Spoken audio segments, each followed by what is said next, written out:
नमस्ते विद्यार्थियों। डॉक्टर कीर्ति की हिंदी की दुनिया में आपका स्वागत है।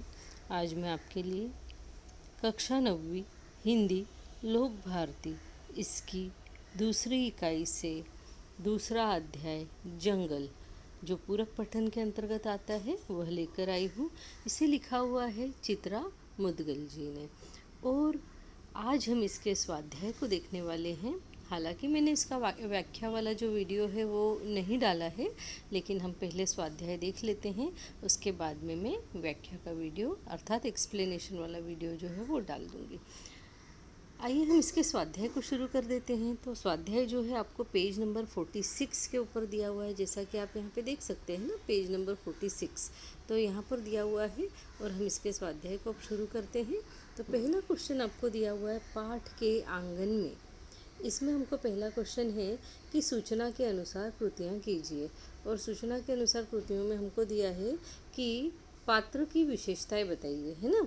यानी कि हमको जो है प्रवाह तालिका कहानी के पात्र तथा उनके स्वभाव की विशेषताएं। अब आप उसमें ना कहानी के कोई से भी पात्र ले सकते हैं, जैसे कि आप यहाँ पे हमने जो है पीयूष लिया है, पीयूष के अलावा तविषा लिया है, और उसके अलावा जो है हमने शैलेश लिया हुआ है ना, हाँ ये लिया हुआ है। आप इसके अंदर जैसे है मांडवी दीदी जो है उनको भी ले सकते हैं। तो मांडवी दीदी कौन थी? तविषा की सास थी, शैलेश की माँ थी, है ना। इस तरीके से आप उनको लिख भी सकते, उनका भी नाम लिख सकते हैं। तो देखते हैं पात्र की विशेषता। पहले हम लिखेंगे पीयूष। पीयूष कौन था? अबोध बालक और पशु पक्षी प्रेमी, ये उसकी विशेषता थी। दूसरा हमने लिया तविषा, और वो थी आज्ञाकारी बहू और प्यार करने वाली माँ।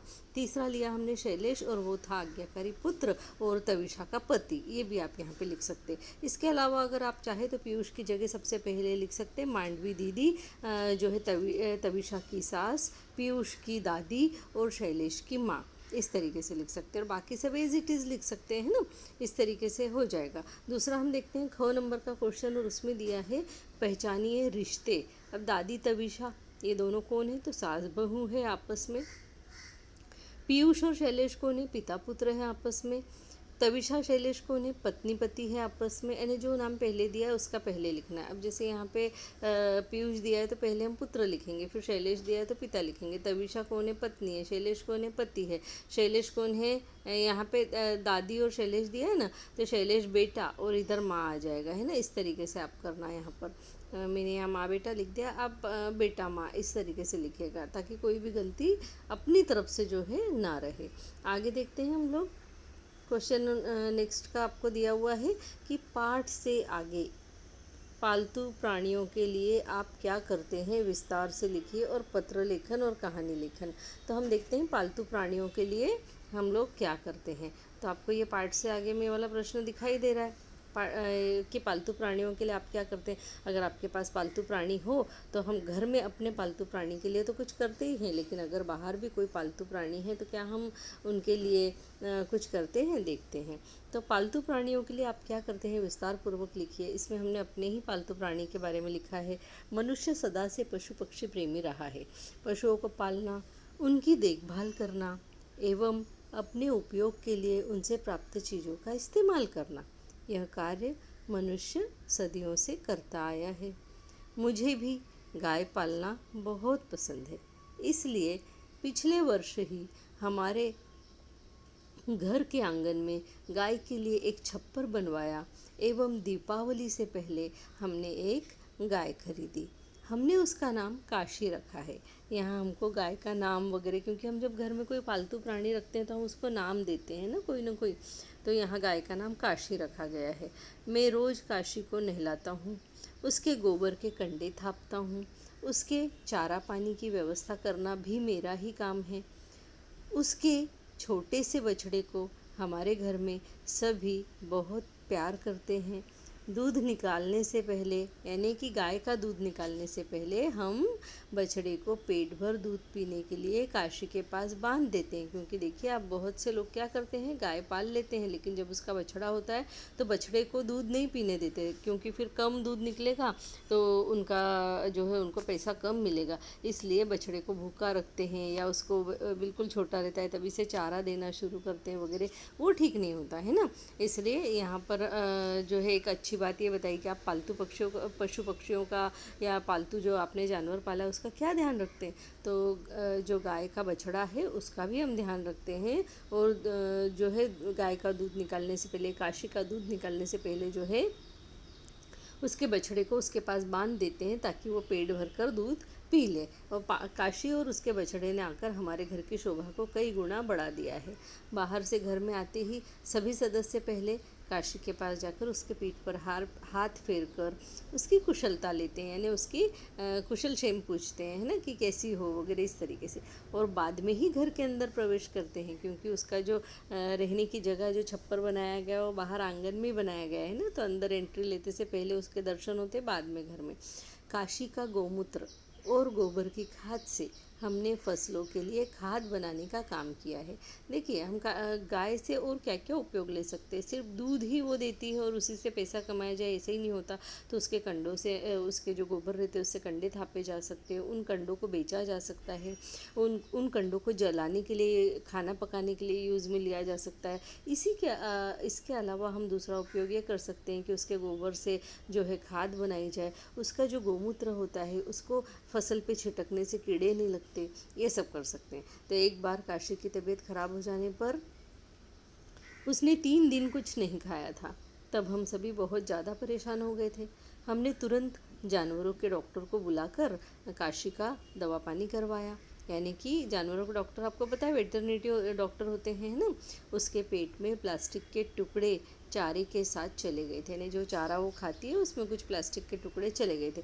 इस कारण उसके पेट में तकलीफ़ हुई थी और तभी से हमने प्लास्टिक के उपयोग को पूरी तरह से बंद कर दिया और लोगों को भी इस बारे में समझाया कि प्लास्टिक को यूज़ ना करें, ये जानवरों के लिए किस तरह हानिकारक हो सकता है। मैंने मन में प्रण किया है कि काशी जब बूढ़ी हो जाएगी और दूध देना बंद कर देगी तब भी मैं उसे सड़कों पर भटकने के लिए नहीं छोड़ूंगा, बल्कि उसे घर में रखकर उसकी पूर्ण रूप से सेवा करूंगा।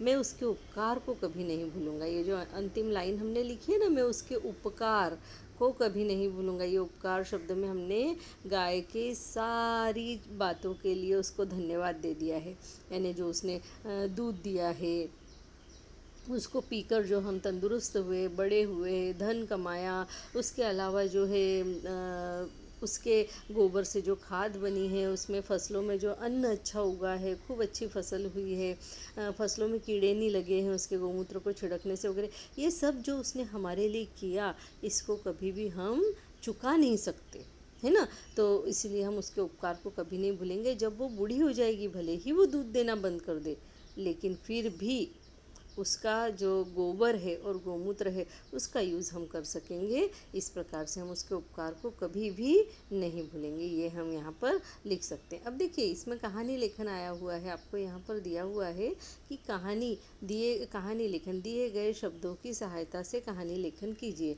उसे उचित शीर्षक देकर जो है प्राप्त होने वाली सीख भी लिखिए। अब यहाँ पे हमको शब्द दिया, काल, तालाब, जन सहायता और परिणाम, है ना। अब यहाँ पे हम लोग इसकी कहानी लेखन को देखते हैं कैसे लिख सकते हैं।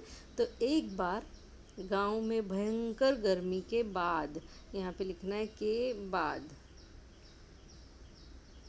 अकाल पड़ गया। क्योंकि ग्रीष्म ऋतु जो होती है उसी के बाद में वर्षा ऋतु आती है। तो ग्रीष्म ऋतु बहुत भयंकर गर्मी पड़ी और उसके बाद में जो है अकाल पड़ गया, क्योंकि बारिश ही नहीं हुई। बारिश का नामो निशान नहीं था। गांव की लड़कियों को पानी भरने की जिम्मेदारी उनके परिवार की तरफ से दी जाती थी, क्योंकि घर में जो औरतें रहती है, घर का काम, खाना बनाना, घर की साफ़ सफाई, ये वो जो भी काम है, झाड़ू पोछा, बर्तन कपड़ा करती हैं, लड़कियों को जो है पानी भरने की जिम्मेदारी दी जाती है। जिस वजह से वे पानी लेने दूर दूर तक जाती और इसी वजह से वे स्कूल भी नहीं जा पाती थी। पढ़ाई में पिछड़ने से स्कूल में शिक्षकों की डांट खानी पड़ती थी, क्योंकि पानी एक ऐसा काम है कि रोज़ ही भरना पड़ता है।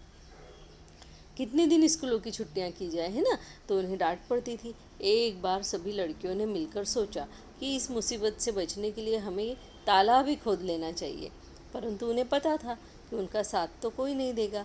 इसलिए उन्होंने बिना किसी को बताए खुदाई का काम शुरू कर दिया।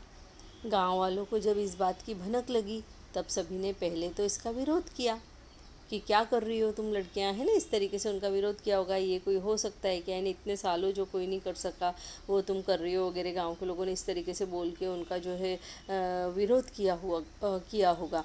तो उन्होंने सोचा, परंतु बाद में उन्होंने सोचा, जब ये लड़कियां होकर भी इतना बड़ा काम करने के बारे में सोच सकती है, तो क्या हम इनकी मदद भी नहीं कर सकते, क्योंकि तालाब खोदना कोई आसान काम नहीं है। बहुत बड़ी जगह पर तालाब खोदना पड़ेगा, और एक व्यक्ति अगर खोदना शुरू करे तो सालों लग जाएंगे। लेकिन जब सब मिलके करते हैं तो कोई भी काम जल्दी हो जाता है, और तालाब को इतना उतना नहीं, अच्छा गहरा भी खोदना पड़ेगा, है ना। इस तरीके से यहाँ पे सब गांव के लोगों ने, इसीलिए इतने सालों से किसी ने हिम्मत नहीं की होगी। तो ये लड़कियों ने वो हिम्मत कर दिखाई, फिर सब गांव के लोगों ने उनका साथ दिया। उन्होंने सोचा कि क्या हम इनकी मदद भी नहीं कर सकते। तब पूरा गांव उनकी मदद के लिए आगे आया, और बारिश से पहले ही तालाब बनकर तैयार हो गया। बारिश के आगमन के बाद तालाब पूरा भर गया। किससे भर गया? पानी से भर गया। अब गाँव वालों की पानी की समस्या भी हल हो गई, और वे स्कूल भी जाने लगी। जन सहायता से इतना बड़ा काम सरल हो गया। इसका परिणाम यह हुआ कि लोगों का जीवन पानी के लिए भटकने से जो है बच गया। तो यहाँ पे हमने जो है पूरी कहानी लिख दी। इसके अंदर जितने भी शब्द थे, जैसे जन सहायता, तो ये हम जो है लास्ट में जन सहायता ये शब्द लेके आ गए। इसके अलावा जो कहानी में दूसरे शब्द दिए थे, जैसे यहाँ पे दिया अकाल, तो हमने यहाँ पे देखिए ये अकाल शब्द यहाँ आ गया। तालाब, तो इस लड़कियों ने जो है तालाब खोदने का सोचा, है ना। और जन सहायता, ये देखिए तालाब तो इसमें आ ही गया, और इसका परिणाम यह हुआ, तो हमने ये परिणाम शब्द भी जो है इस कहानी में यहाँ पे ले लिया है। अब इसका हमको क्या देना है? शीर्षक देना है। तो शीर्षक क्या दे सकते हैं?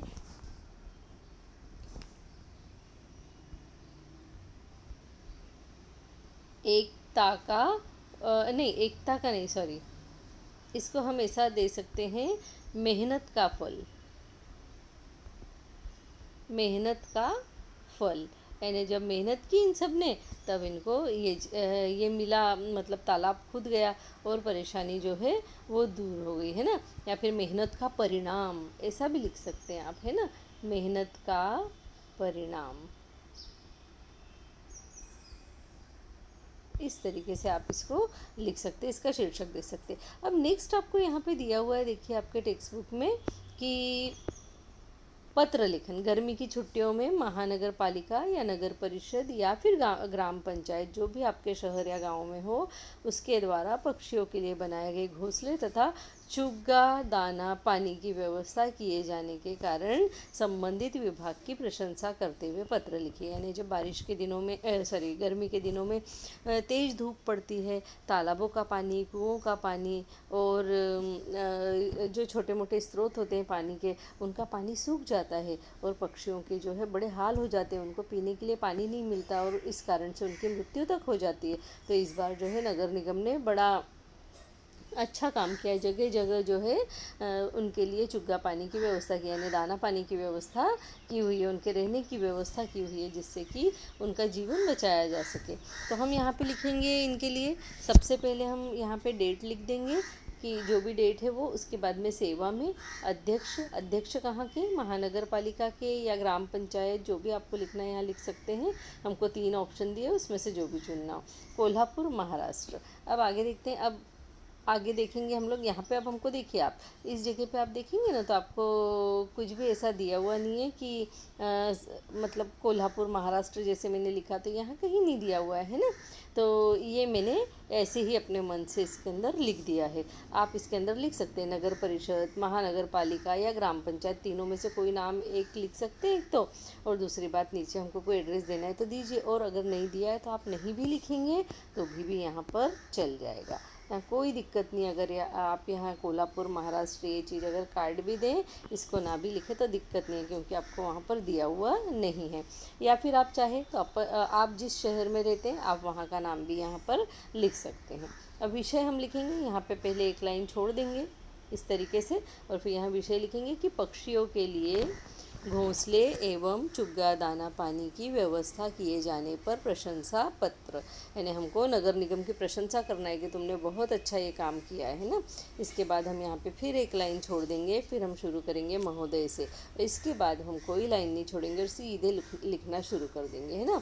तो मैं कोल्हापुर के, अब देखिए हमने वहाँ यहाँ पे जो है कोल्हापुर महाराष्ट्र क्यों लिखा, क्योंकि जब हम किसी को लेटर लिखेंगे, प्रशंसा पत्र लिखेंगे, तो हमने वो चीज़ कहाँ देखी, क्या देखकर हम तुम्हारा जो है प्रशंसा कर रहे हैं, ये आना चाहिए। इसलिए हमने वहाँ पे जो है लिख दिया है कि कोल्हापुर महाराष्ट्र।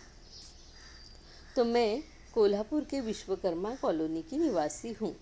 अभी गर्मियों का मौसम शुरू हो गया है। इस समय पक्षियों के लिए दाना पानी प्राप्त होना कठिन हो जाता है और इसके अभाव में उनकी बड़ी मात्रा में मृत्यु भी हो जाती है। परंतु इस वर्ष आपके विभाग ने पक्षियों के लिए जो दाना पानी और घोंसलों की व्यवस्था की है, उसे देखकर बहुत खुशी हुई। हमारे परिसर के अधिकांश पेड़ों पर घोंसले लगाए गए हैं एवं जगह जगह पानी से भरे मिट्टी के बर्तन और वहीं पास में बिखरे हुए अनाज के दाने आदि से पक्षियों के लिए बहुत अच्छी व्यवस्था की गई है। आपका विभाग इस कार्य को करने के लिए प्रशंसा का पात्र है। इस सराहनीय कार्य के लिए आपका अभिनंदन है। अब यहाँ पे आप नीचे जो है इसका एड्रेस लिख देंगे, ठीक है।